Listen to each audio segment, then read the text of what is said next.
Homemade mosquito repellent recipe. Container or any bowl. Mosquito coil. Isopropyl alcohol. Efficacent oil. Step 1. Cut the coil into small sizes.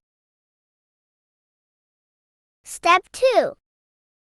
Pour isopropyl alcohol enough to cover the coils.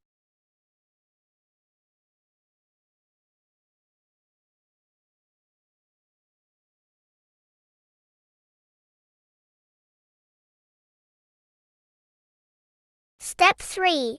Pour a little amount of efficacent oil.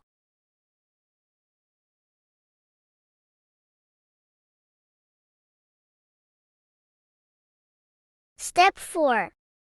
Stir the mixture. You can put your finished recipe in your living room, bedroom, bathroom, kitchen, or any part of your garden. Thanks for watching.